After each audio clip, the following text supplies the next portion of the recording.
Nous vous saluons dans le nom précieux de notre Seigneur Jésus. Que Dieu, en ce matin, bénisse notre présence en ces lieux.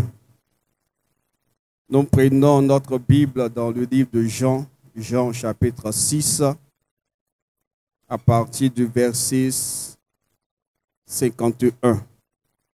Jean chapitre 6, verset 51. Je suis le pain vivant qui est descendu du ciel. Si quelqu'un mange de ce pain, il vivra éternellement. Et le pain que je donnerai, c'est ma chair que je donnerai pour la vie du monde. Là-dessus, les Juifs discutaient entre eux, disant: comment peut-il nous donner sa chair à manger?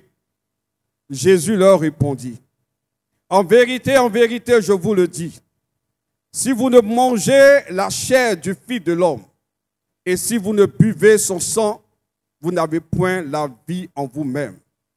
Celui qui mange ma chair et qui boit mon sang a la vie éternelle, et je le ressusciterai au dernier jour. Car ma chair est vraiment une nourriture et mon sang est vraiment un breuvage. Celui qui mange ma chair et qui boit mon sang demeure en moi et je demeure en lui. Comme le Père qui est vivant m'a envoyé et que je vis par le Père, ainsi celui qui me mange vivra par moi. C'est ainsi le pain qui est descendu du ciel. Il n'en est pas comme de vos pères qui ont mangé la manne et qui sont morts. Celui qui mange ce pain vivra éternellement. Amen. Bien-aimés, ce texte que nous venons de lire sont les paroles de notre Seigneur Jésus, qui se présente ici comme le pain vivant. Car en réalité, le peuple d'Israël avait mangé un autre pain, la manne dans le désert. Alors, ils étaient habitués, ils connaissaient le langage que Jésus utilisait. En disant que je suis le pain vivant, Jésus ici se présente comme celui qui est tout suffisant pour satisfaire aux besoins de l'homme. Car l'être humain cherche le pain, un bien-être.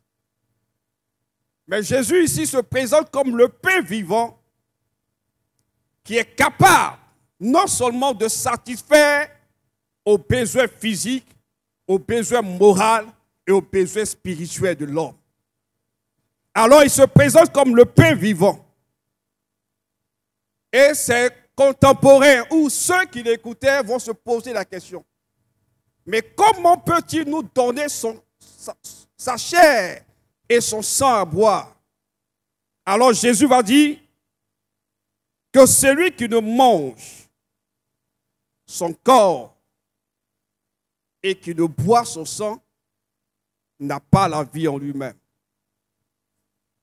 Bien-aimés, en ce matin, Jésus se présente comme le pain vivant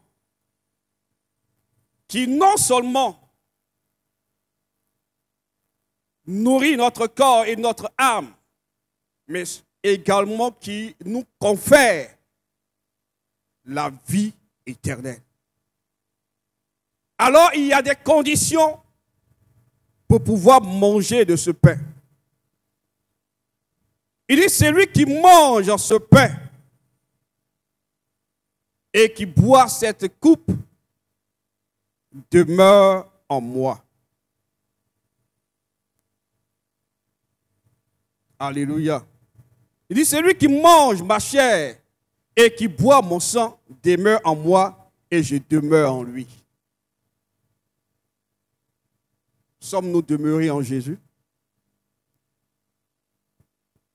es-tu demeuré en Jésus au cours de cette semaine? Est-ce que nous sommes demeurés en Jésus? Parce que dit, celui qui mange mon corps et qui boit mon sang demeure en moi et je demeure en lui.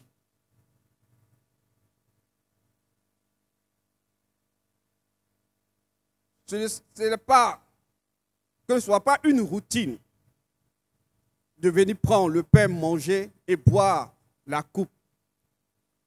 Mais le Seigneur nous invite à pouvoir demeurer en lui.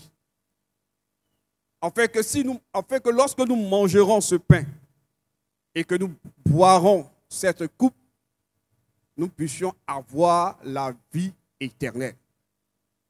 Car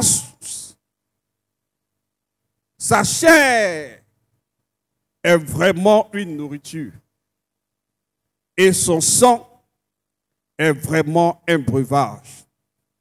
Celui qui mange donc sa chair et qui boit son sang a la vie éternelle. Et il dit, je le ressusciterai au dernier jour.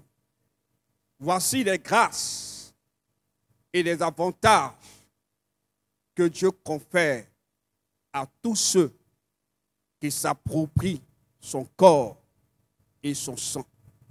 Puisse Dieu en ce matin nous aider à demeurer en lui, afin qu'en prenant ce pain et ce vin, nous puissions avoir la vie éternelle. Nous prions ensemble le Seigneur au nom de Jésus.